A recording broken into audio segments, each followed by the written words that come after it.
I signed a prenup to prove I didn't want her money, then I won $5 million and she lost her mind. Hi, I'm Hudson, 37, and 3 years ago, I signed away every right to my wife's fortune just to prove I wasn't after her money. Last week, I won $5 million, and suddenly, that same woman, the one who made me promise I'd never touch her assets, decided that fairness should be reinterpreted. When I met Claire, I thought I'd finally stepped out of survival mode. I was a high school teacher, AP History, the kind of job that fills you with pride and debt in equal measure. She was in pharmaceutical sales, polished, confident, a human LinkedIn post come to life. She owned her condo, had a new car, and carried herself like someone who never worried about overdraft fees. I admired it, maybe even envied it. 6 months before our wedding, she invited me to dinner at her place. The table was set with real silver, candles, and what looked like a business folder sitting at my plate. "We need to talk about a prenup," she said, sliding it across the table like a contract in a spy movie. I remember laughing, thought she was joking. She wasn't. Her tone was calm, professional. "It's not about love, Hudson. It's just smart planning. My inheritance, my condo, my savings, I've worked too hard to risk losing it all if things ever go wrong." I told her I understood. I meant it too. But something about the way she said "my" every time made me feel like I'd already been written out of the team. Her lawyer had drafted the document, 37 pages of cold logic. Everything she owned before or during marriage would stay hers. Anything I acquired through individual means would stay mine. Income? Separate accounts. Bills? Split 60-40. And buried halfway down page 23, any lottery winnings, gambling proceeds, or windfall gains acquired by either party remained the sole property of the winner. I actually laughed at that one. "Babe," I said, "I buy maybe one scratch off a year. That's excessive." She didn't laugh. Her mother, who joined the dinner uninvited, chimed in. "Sweetheart, this is how responsible adults protect themselves. You don't want to make her feel unsafe, do you?" I looked at Claire. She was watching me like I was being graded. I told her I'd have my lawyer look it over, and she frowned. "If you trust me, you just sign it. If not, maybe we shouldn't get married." That's when I should have paused. But love makes you foolish in tailored ways. I signed it a week later, thinking I was proving my devotion. For 3 years, we lived in separate but together comfort. 2 checking accounts, 2 sets of passwords, 1 fridge full of kombucha and lesson plans. It wasn't unhappy, it was just cold. And then, one random Tuesday, I stopped for gas after class, bought a $2 Mega Millions ticket, and forgot about it. 3 days later, I checked the numbers between grading essays. 5 matches. Plus the Mega Ball. $5. 2 million. I reread the screen 10 times before it hit me. I'd just outearned every security plan she'd built. That night at dinner, I told her. She froze mid-bite, fork hovering like a drone. "You're joking." "I'm not." She blinked, then smiled too wide. "Oh my God, Hudson, we're rich." I shook my head slowly. "No. I'm rich. Remember the prenup?" Her face cracked like glass under pressure. "That clause was to protect me, not. It says either party, Claire." Silence. Then, "That's not fair." I leaned back, heart pounding. "It's exactly fair. You wrote it." That's when I realized something horrifying. Love hadn't been our foundation. It had been our contract. And for the first time in our marriage, I finally had leverage. Claire didn't speak for a full minute. Just stared at me like she could rewrite the clause by glaring hard enough. Then she started laughing, quiet at first, then sharp. "You think you're really going to keep it all? After everything I've done for you?" I set my fork down. "You mean after everything you made sure stayed separate?" She pushed her chair back, pacing. "This isn't about money, Hudson. It's about partnership." I nodded slowly. "Right. The partnership where you own your condo, your car, your savings, and I own my lesson plans and a Civic." She stopped pacing, eyes flashing. "You're twisting this." "I'm quoting your lawyer." That hit. She turned away, grabbing her phone like she needed backup. A few taps later, her mother's name lit up the screen on speaker. "Hi, sweetie." Her mother's voice chirped. "Everything okay?" Claire's tone softened instantly. "Mom, tell Hudson he's being ridiculous.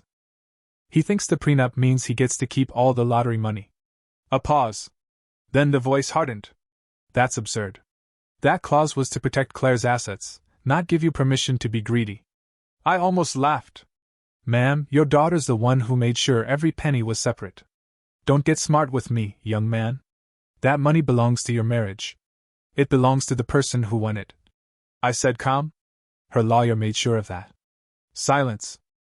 Then a sharp, "We'll see about that." She hung up. Claire was shaking now, not from fear, but fury.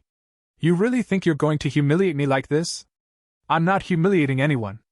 I'm following the rules you wrote. She stormed off to the bedroom. I heard drawers slam, the rustle of paper. When she came back, she was clutching the prenup, flipping through pages. Her voice rose. This isn't fair. I didn't mean it like this. Then maybe you should have hired a different lawyer.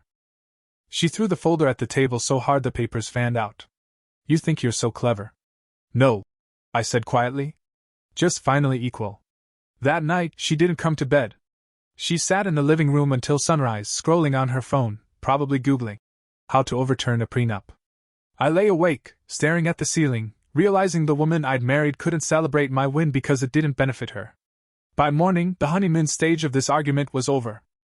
When I got up for work, she was dressed like she was heading into battle. Heels, blazer, perfect hair. I'm seeing my attorney, she said. We'll see who's really protected. Tell him I said hi. I muttered, pouring my coffee. As she walked out, she added, Don't spend a dime. It's not over. I smiled faintly. Oh, I plan to spend it. Just not on you. She slammed the door so hard it rattled a photo off the wall. That was the day I realized marriage isn't tested by hardship, it's tested by success. And Claire had just failed the exam. 3 days later, I came home from school to find my parents' wedding photo smashed on the kitchen floor. Claire was sitting at the counter, arms crossed, eyes red but dry. My lawyer says we can challenge it, she said flatly. Challenge what? The prenup you forced me to sign? She didn't flinch. It was written under emotional duress. You were pressured. I laughed. You mean the part where you said sign it or there's no wedding? Exactly. That's not duress, Claire. That's manipulation. Her jaw set. You're really going to make me do this? I leaned against the doorway. You already are. She stood, smoothing her blazer. I don't want a war, Hudson. But you're not keeping $5 million while I walk away with nothing. You'll walk away with your condo, your car, your inheritance, and your separate accounts, everything you made me promise to leave untouched. That's different. No, that's exactly the same. Her face twisted, something between disbelief and disgust. You think you're better than me now because you got lucky? I shook my head. No. I think I finally got what you were afraid I'd never have: leverage. That word landed like a grenade. She grabbed her phone, muttering something about her mother and strategy. I left her to it, and went for a drive, just to breathe. By the next morning, my phone was lighting up. Her mother. Her brother. Even one of her coworkers apparently. She'd been telling people I was hoarding marital assets. I ignored them all until a knock hit my door that afternoon. A man in a suit. Mr. Bennett? You've been served. Divorce petition. Claire had filed, claiming financial abuse and unconscionable enrichment.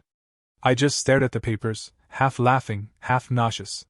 Then I called my own attorney, a friend from college named Marcus, who owed me one after I helped him get his son into the gifted program last year. He read the petition, chuckled once, and said, This is the cleanest cell phone I've ever seen. You're fine. She's saying she signed under duress. Her lawyer drafted it. She had legal counsel. You didn't pressure her, you complied. He flipped a few pages, still smiling. Hudson, she wrote the clause that protects you. And now she's suing herself for it. When I didn't respond, he added, Relax. We'll handle it. You're about to watch karma file a brief. That night, I opened a beer I didn't even want and just sat there, reading her texts pop up one by one. You can fix this. We can settle if you just transfer half. You're destroying us. I loved you. Then finally, you'll regret this. I stared at that last one for a long time. Because for the first time since I'd met Claire, I finally didn't. The lawsuit turned my quiet life into a circus. Within a week, her mother was posting cryptic quotes on Facebook about betrayal and men who show their true colors when money arrives. Claire's brother, a real estate agent who hadn't closed the sale in 6 months, called to tell me I was ruining the family. I told him, That assumes your family was intact to begin with. He hung up. Marcus, my lawyer, set up a meeting to go over the paperwork. He arrived with a binder so thick it could have doubled as a doorstop. We're going to counter, he said. For legal fees, defamation, and harassment. She's got no leg to stand on. He flipped to a highlighted section of the prenup. See this clause? She can't claim duress or unfairness when she had her own counsel. The court won't even entertain it. So what happens now? He leaned back, hands behind his head. Now we wait. Her lawyer will realize she's boxed herself in. They'll try to settle. Settle how? Half. Maybe less. She'll call it reasonable. You'll call it what it is, nonsense. And he was right. 2 days later, Claire called. Not her lawyer. Her. Her voice was honey and acid. Hudson, we don't have to drag this through court. Just give me half, and we'll call it even. Even? I asked. You've spent 3 years reminding me what's yours and what isn't. You drew the line, Claire. I'm just staying behind it. She sighed. You're enjoying this, aren't you? No. I'm surviving it. Her tone shifted. Fine. Then we'll see what a judge thinks. I smiled into the silence. We will. That night, she tried another tactic, my employer. I got a call from my principal the next morning. Hudson, your wife reached out. Said you're emotionally unstable after a financial windfall and should take leave. I almost choked. You're kidding. He wasn't. Don't worry, he said. We're not doing anything with it. Just thought you should know. I thanked him and hung up, my hands shaking not from fear, but disbelief. I'd seen manipulation before. I just never thought I'd see it from someone I once promised to grow old with. By the end of the week, Marcus had compiled a stack of evidence thicker than the prenup itself: emails, messages, even a voicemail from Claire's mother telling me to do the right thing and return what's not yours. Marcus smirked as he played it. That's gold, he said. They're digging their own hole. I asked him how confident he was. He said, Hudson, you could walk into court wearing a lottery ticket as a cape and you'd still win this case. I almost laughed. Almost. Because behind the relief, there was something else: grief. Not for the money, but for the marriage that collapsed the second love wasn't profitable. 2 weeks later, I walked into the county courthouse for the preliminary hearing. Claire arrived flanked by 2 lawyers and her mother, all matching in shades of beige confidence. I'd have laughed if I hadn't been so tired. Marcus leaned toward me and whispered, Smile. You're about to watch irony in action. The judge, a silver-haired woman who looked like she'd seen every flavor of marital disaster, called us to order. Claire's lawyer started his speech with righteous outrage. Your Honor, this agreement is unconscionable. It was signed under emotional duress. My client was pressured by love. The judge raised one eyebrow. Was your client represented by counsel at the time? Yes, but... And did she sign of her own free will? He hesitated. Yes, but... Then I failed to see the duress, Counselor. Continue. He cleared his throat. The clause about lottery winnings was meant to protect my client's future, not to penalize her. Marcus leaned forward. Your Honor, may I? The judge nodded. Exhibit A, Marcus said, sliding a printed email chain across the table. An email from the plaintiff to her attorney, dated 6 months before the wedding. In her own words, I occasionally buy lottery tickets, and if I ever win, I don't want him thinking he's entitled to any of it. The judge read it once, twice, then looked up. So she specifically requested the clause. Yes, Your Honor. The courtroom went silent except for the sound of my pulse in my ears. Claire's lawyer stammered something about the spirit of the agreement. The judge cut him off. The spirit of the agreement is irrelevant. The language is clear. Then she looked at Claire directly. Ma'am, you wanted separation. You got it. Case dismissed. It was over in 8 minutes. Claire didn't look at me as we walked out. Her mother, though, she hissed as we passed. You'll regret this, young man. I turned back just enough to say, already did. 3 years ago. Outside, Marcus slapped my shoulder. That was surgical, he said. Now we file for legal fees. I nodded but didn't smile. There was no satisfaction, not really, just a strange quiet, like walking out of a storm into a house you didn't realize was yours. That night, I drove to a hill overlooking the city, parked, and sat there watching the lights. Somewhere in those windows were people arguing about rent, bills, trust, and who deserved what. I just learned the ugliest truth of all: the wrong person will turn love into an invoice. After court, I thought it was finally over. But people like Claire don't lose quietly. 2 mornings later, I got a call from my bank's fraud department. The woman on the line was polite, but I could hear the tension in her voice. "Mr. Bennett, did you authorize your wife to place a hold on your accounts?" My heart sank. No. What hold? She claimed there was fraudulent activity and requested all funds be frozen pending investigation. I laughed because sometimes the absurdity of a thing is funnier than it is frightening. "She's not authorized. The prenup clearly states we maintain separate accounts." "Yes, sir," the banker said. "And we have that document on file. We've already reversed the request." Apparently, Claire had gone into the branch in person, crying, claiming I was unstable and hiding marital money. The bank's legal team shut her down immediately. She stormed out, threatening to take it to the courts. I called Marcus as soon as I hung up. He was almost giddy. Perfect. That's another count of harassment and attempted financial interference. Keep the bank statement, I'll file it. But it didn't stop there. That same afternoon, my school principal pulled me aside after last period. "Hudson," he said gently, "your wife called again. She told HR you're suffering from paranoia and need mandatory leave." I stared at him. "She's really going for the full character assassination, huh?" He gave a sympathetic half-smile. "We're not taking any action. Just document everything." That night, I sat alone in my apartment, the walls bare except for one thing: a single sticky note on the fridge that read, "Don't apologize for surviving." I'd written it the night I left. Then my phone buzzed. An unknown number. I answered before thinking. Her voice was quiet, deliberate. "Hudson, please. I made a mistake." I was angry. "We don't have to fight like this." I said nothing. She exhaled. "Just 50%. You can keep the rest. I'll even drop the lawsuit." "Claire," I said finally, "you've spent years building walls around everything that's yours. Congratulations. Now you get to live inside them. Everyone thinks you're cruel." She whispered. "Then let them. I'd rather be cruel than controlled." The line went silent, then clicked dead. For a second, I almost felt bad. Then my phone buzzed again, a text from Marcus. "Her lawyer just withdrew. She's shopping for a new one. This means she's losing." I set the phone down and laughed quietly into the empty room. It wasn't the laugh of a man who'd won, it was the laugh of someone who finally stopped being afraid to lose. Because for the first time since I'd said I do, I didn't owe anyone an explanation for my own life.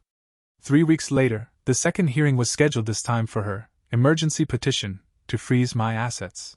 Marcus met me at the courthouse with that same infuriating calm lawyers seem to be born with. "Relax," he said, adjusting his tie. "This is her last bullet. And it's blank." We walked in, and there she was, Claire, in an ivory suit, hair flawless, eyes burning. She didn't look like a woman who wanted reconciliation. She looked like a PR crisis with mascara. Her new lawyer started strong. "Your Honor, my client has reason to believe the defendant is hiding marital funds in violation of good faith obligations." The judge frowned. "Counselor, are you referring to the same funds expressly defined as separate property under the prenuptial agreement?" "Yes, but won't rewrite a contract." "Do you have evidence of fraud?" "No, Your Honor, but my client feels." "Feelings," the judge said, "don't qualify as evidence." Marcus leaned toward me and whispered, "You can nap through this and still win." Claire stood up suddenly, voice breaking. "This isn't fair. I supported him while he built his career. I was the one who believed in him when no one else did." Marcus calmly slid another document to the judge. "Exhibit B, Your Honor, bank records showing the plaintiff's income exceeded the defendant's every year of the marriage, with no evidence of shared accounts or contributions beyond utilities." The judge glanced over the pages, then sighed. "Ms. Bennett, you can't ask the court to protect you from your own contract." Petition denied. Claire froze. Her lawyer put a hand on her arm like a nurse trying to keep a patient from flatlining in public. As we left the courtroom, I caught a fragment of her mother's hissed whisper. "He tricked you." Marcus chuckled as we hit the parking lot. "She didn't lose because you tricked her. She lost because she assumed she'd never need to play fair."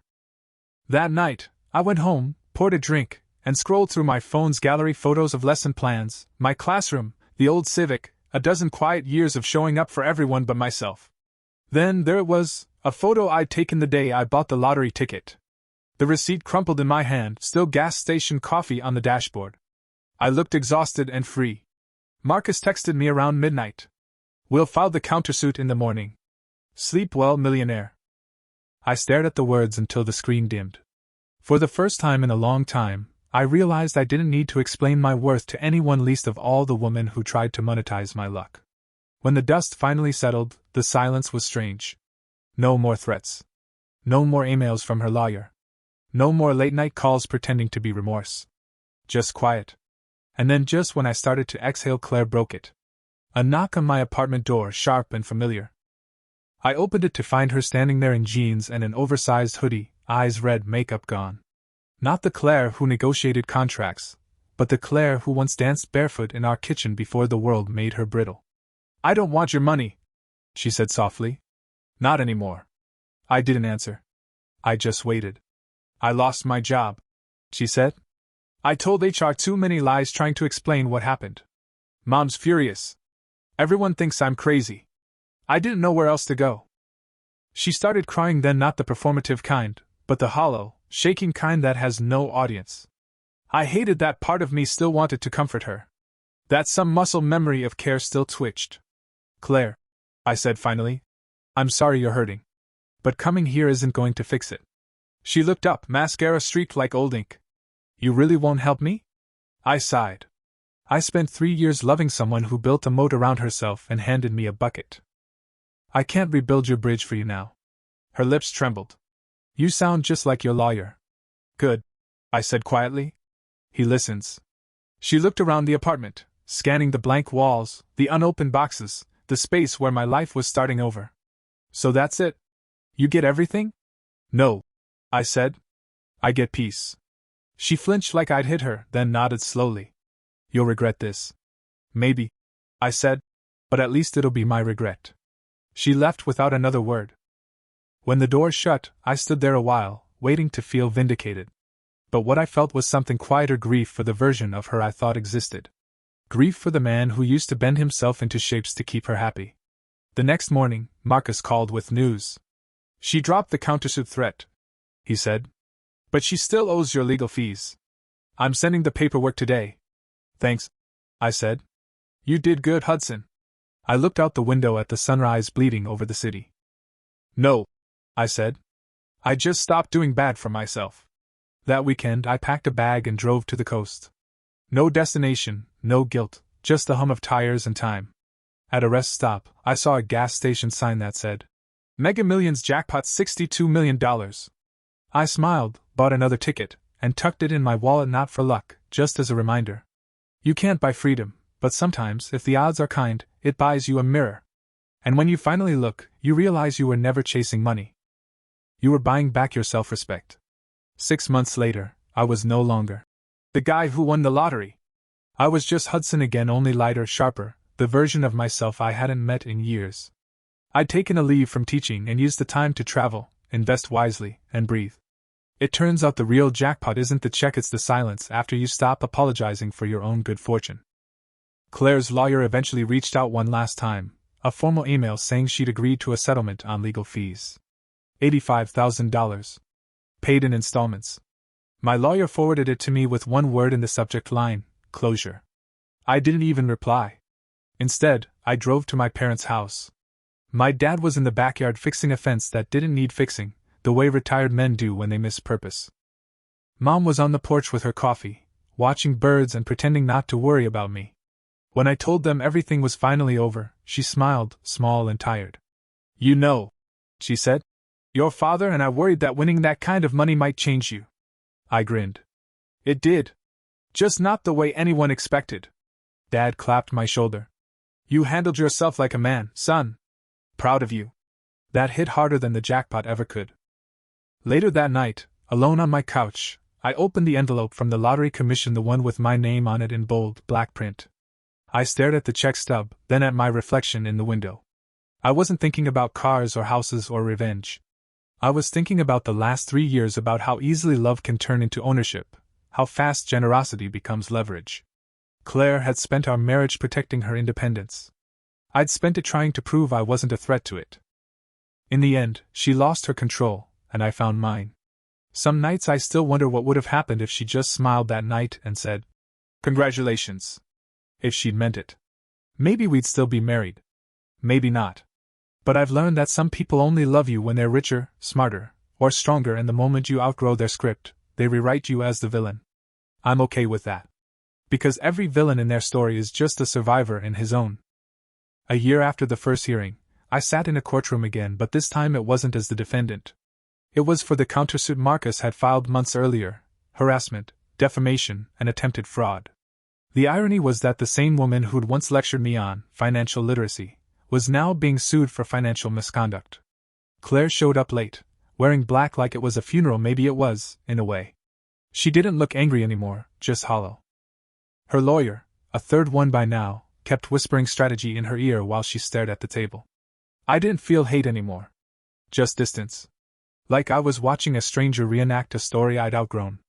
Marcus stood and spoke with the same precision I used to reserve for my classroom: calm, factual, merciless. "Your Honor, my client was subjected to repeated attempts to freeze his legal assets, was defamed to his employer, and targeted with baseless claims of mental instability. We are not seeking vengeance. We are seeking accountability." Claire's lawyer tried to counter. My client was emotional. She made mistakes in grief and confusion. The judge didn't buy it. Grief does not excuse fraud, counselor. Nor does confusion excuse slander. Then came the ruling, clean, decisive. Claire was ordered to pay $85,000 in damages and legal costs. Not a cent of it came from me. For the first time, I walked out of a courthouse lighter than I'd walked in. Outside, Marcus shook my hand. "You're free, Hudson." Officially. I didn't celebrate. I just took a deep breath that felt like an entire chapter closing in my lungs. That evening, I drove to the lake an hour outside the city. I used to go there on field trips with my students. Quiet place, calm water, geese that screamed like bad violinists. I sat on the hood of my car with a sandwich and my phone, scrolling through old photos of me and Claire in the early days. Cheap dates, dumb smiles, hope that hadn't yet learned how expensive it would become. Then I deleted them. Every last one. I watched the screen go blank and said out loud to no one, "Thank you for the lesson." The next morning, I called the school district and told them I wouldn't be returning to teach next semester. Not because I was running away, but because I was ready to build something new, something that didn't involve explaining history while living stuck in it. I used part of the winnings to set up a scholarship fund for underprivileged students, kids who reminded me of who I used to be, the ones who showed up every day fighting invisible wars. I named it the Second Chance Grant. Not because I needed one, because I wanted to give someone else theirs. Sometimes, when I drive past the gas station where it all started, I stop and buy one ticket. Not because I believe in luck anymore, but because it reminds me of how close I came to wasting mine. I don't think about Claire much these days. But when I do, I don't feel anger. I feel gratitude, the kind that comes after surviving a storm and realizing the thunder was just noise. I didn't expect peace to be this quiet. It's not cinematic, no big orchestral ending, no fireworks.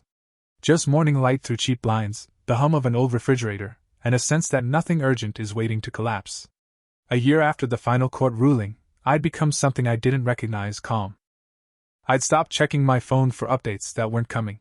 Stopped replaying arguments in my head. Stopped explaining my choices to people who only wanted ammunition. I bought a modest house near the coast. Not a mansion, not a flex, just somewhere with a porch and enough quiet to hear my own thoughts again. I furnished it slowly. A second-hand couch. Shelves full of history books I actually had time to read now. A kitchen table that wasn't set for a negotiation. Marcus visited once, dropped off a bottle of whiskey with a bow taped to it. "To new beginnings," he said.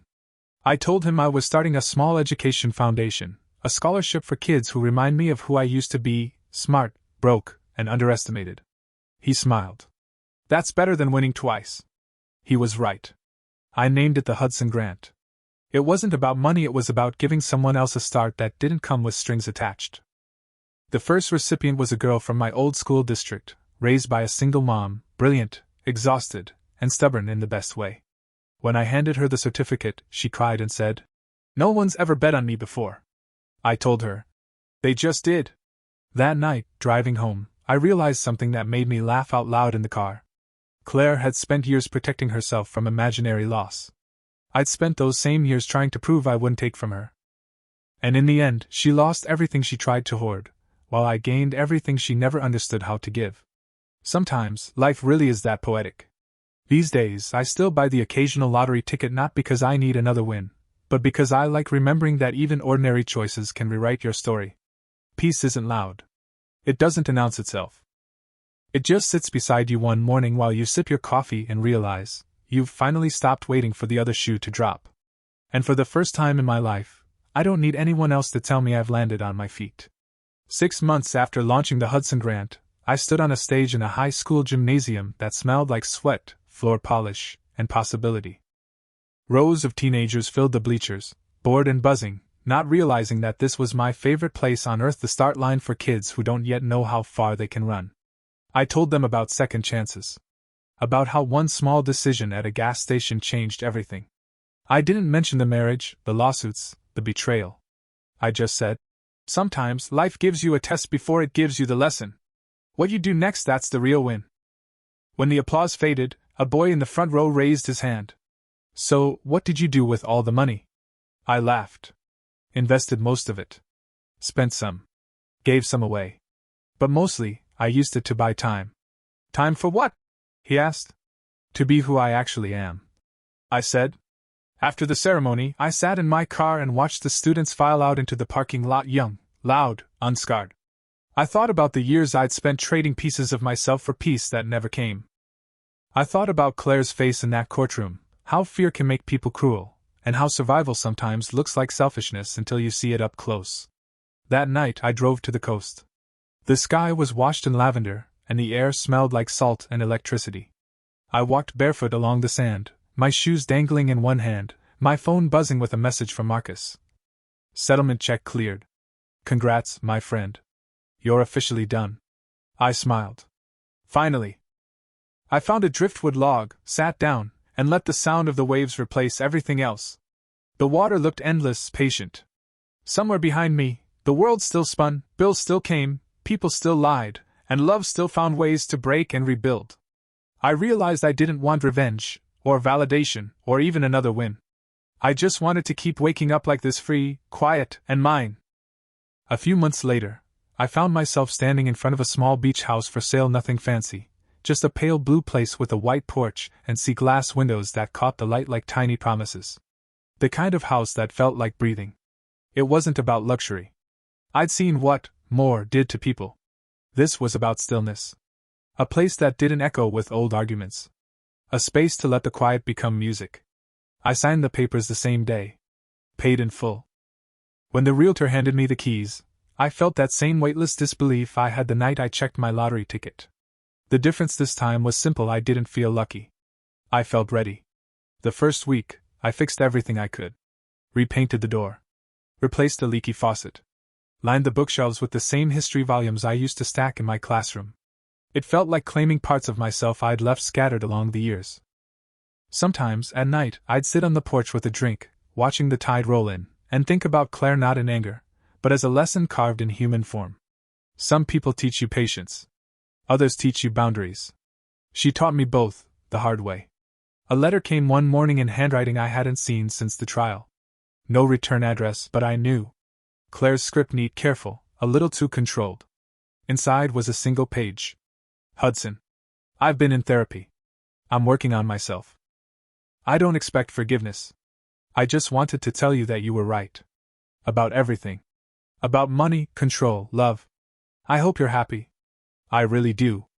I folded the letter once, put it in the drawer with my other relics, receipts from the scholarship fund, photos of the first student who graduated under my name, and the crumpled ticket that started it all. That night, the ocean was loud. The kind of loud that drowns out the past and replaces it with calm. I realized then that forgiveness doesn't always mean opening the door. Sometimes, it just means locking it quietly and moving to the other side of the house. By spring, the house didn't feel new anymore, it felt lived in. My sneakers left faint scuffs on the hardwood, the kettle whistled at 6:30 like clockwork, and the sea breeze carried that faint tang of salt and sunscreen that never really leaves. I'd built a rhythm. On weekends I'd drive into town, buy groceries from the small market where the owner, a retired teacher, always slipped an apple into my bag. For the educator's discount. I liked that kind of kindness, the quiet kind that didn't come with conditions. The scholarship was growing too. 3 students now. 1 studying nursing, 1 engineering, 1 history. Every time a thank you letter arrived, I read it twice, folded it carefully, and placed it in the same drawer as Claire's note. Not out of sentimentality, but as proof that the past and the future can share space if you let them. One afternoon, I got a message from Marcus. Thinking about taking a break. Lake House week? I laughed, typed back, "You're allergic to relaxation." He replied, "Yeah, but your peace is contagious." That stuck with me. Later that evening, I stood out on the porch and watched the horizon blur into fire and water. For the first time, I realized I wasn't waiting for the other shoe to drop.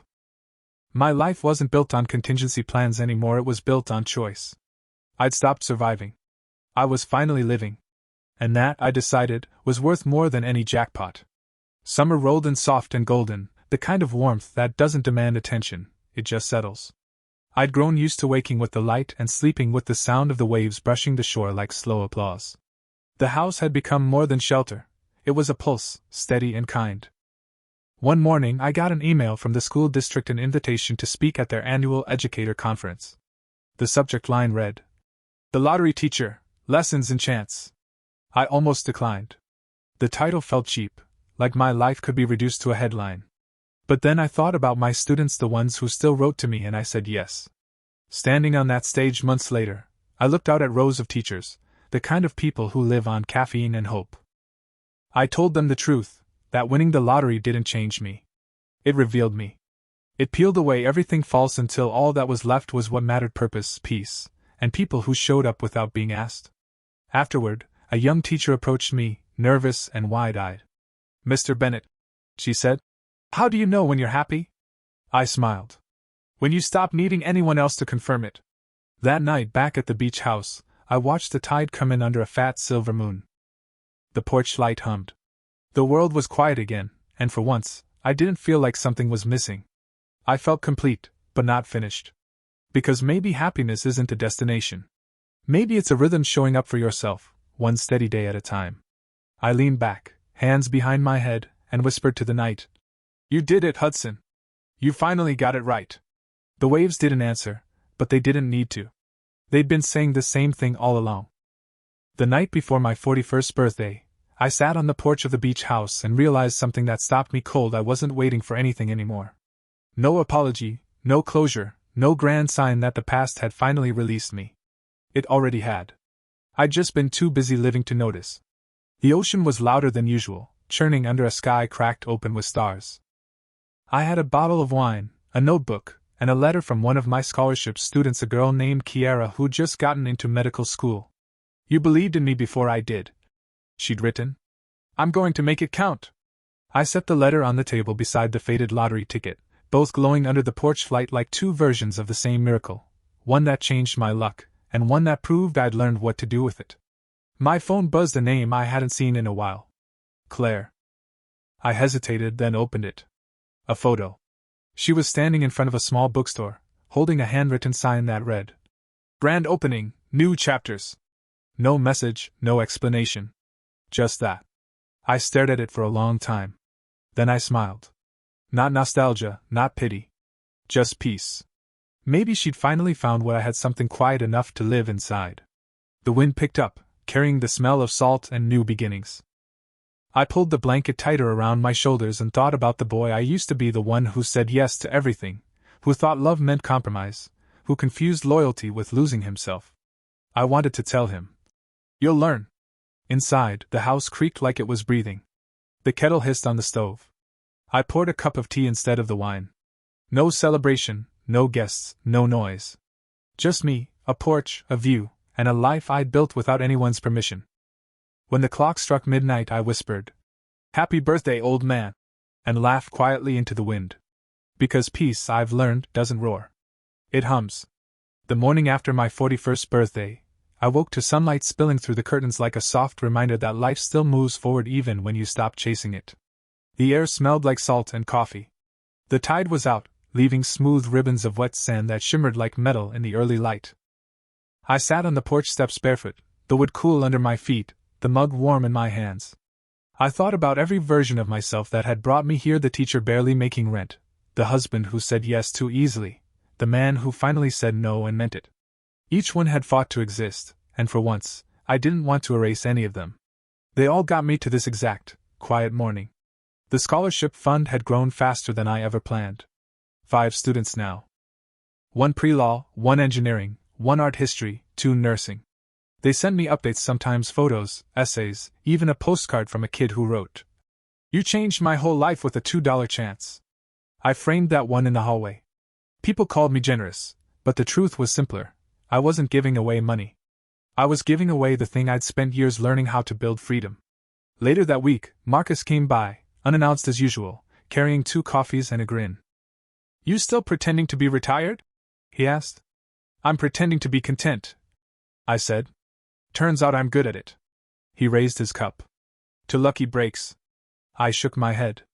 "To second chances." We sat there watching gulls dive for scraps, the sea murmuring behind us like a promise that didn't need words. For the first time, I wasn't thinking about what I'd lost. I was thinking about what I'd kept: dignity, kindness, patience, the ability to love without surrendering control. That evening, I walked the beach until the sky turned the color of forgiveness, gold fading into gray. I found a smooth stone, carved a tiny H into it with my key, and tossed it into the surf. It vanished instantly, swallowed by the water. A symbol, maybe, or just a quiet goodbye to every ghost I'd outgrown. Back home, I stood in front of the framed ticket on the wall, the edges curling now, ink nearly faded. Beneath it, a note I'd added months ago: "You didn't win the money. You won yourself." I turned off the lights, left the windows open so I could hear the waves, and let the ocean breathe for me. And as the night deepened, I sat there with the ocean humming through the open windows, thinking that maybe this was what grace looked like: not the absence of mistakes, but the courage to outgrow them. Somewhere, far out on the horizon, the water met the dark in a line that could have been the edge of the world, and I whispered to it, "Thank you. For the pain. For the lesson. For the peace that finally stayed." Autumn came quietly, the way all good endings do. The beach was emptier now, the gulls replaced by drifting leaves, the air cooler but kind. I'd learned the rhythm of this place: the kettle at dawn, the walk at dusk, the soft arguments of the sea against the shore. It was strange how something so vast could feel so personal. One afternoon, I met an old fisherman near the pier. He had that weathered look of someone who'd seen entire lives come and go between tides. He nodded at me, asked if I lived nearby. "Yeah," I said. "Moved here a while back." "Ah," he replied, squinting at the water. "You're the teacher, right? The lottery man?"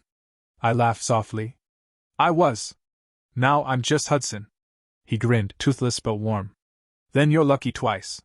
We didn't talk much after that, just sat watching the boats tilt with the waves. There was something grounding in that silence, 2 strangers who didn't need to fill it. Before he left, he said, "Most people don't know how to use peace once they get it. Don't waste yours." That line stuck with me for days. Because he was right: peace isn't just a prize. It's a responsibility. You have to tend it like a fire. Feed it small moments, guard it from the wind of old habits. That evening, I drove inland to visit my parents. Mom made stew that tasted like every good childhood memory I'd almost forgotten. Dad talked about volunteering at the local library, helping kids with math homework. When I told them about the new students I'd funded, they both smiled the way people do when they're proud but trying not to cry. On the drive home, the moon followed me down the highway like a quiet witness. Somewhere between the miles, I realized something simple and beautiful: maybe the jackpot wasn't luck at all. Maybe it was just life's way of giving me a clean page after years of scribbles. I rolled down the window, let the cold air hit my face, and whispered, "I won more than money!" And for once, I believed it completely. Winter settled in, crisp and blue, the kind that makes every sound sharper and every silence deeper. The ocean outside my window was rougher now, restless, like it was remembering something. I understood that feeling. One morning, I brewed my coffee and stepped onto the porch, wrapped in a blanket that smelled faintly of salt and cedar. The sea stretched wide before me, gray and magnificent, a reminder that peace doesn't mean stillness, it means balance. You can't stop the waves. You just learn how to stand. I'd received a letter the week before, handwritten, no return address, just a postmark from another state. Inside was a photograph, Claire, sitting behind a bookstore counter, smiling. On the back, one sentence in her handwriting: "I finally like who I am." I didn't frame it, didn't call, didn't reply. I just tucked it into a book of poems and left it there. Proof that sometimes, people do heal, just not together. Later that day, I drove into town for groceries. The cashier, a young woman from the local college, recognized me. "You're the teacher who started that scholarship, right?" she asked shyly. "Yeah," I said. "That's me." She smiled. "My sister's applying next year." Driving home, I couldn't stop grinning. It wasn't pride, it was relief. My story had outgrown me. The lesson had made it into someone else's chapter. That's the kind of immortality I wanted. At sunset, I walked down to the beach with a thermos of coffee. The tide was coming in slow, brushing at my feet like an old friend. I watched the horizon burn orange, then fade to silver, the light bending until sky and water became one. I thought about all the things I'd chased: approval, forgiveness, love that had conditions.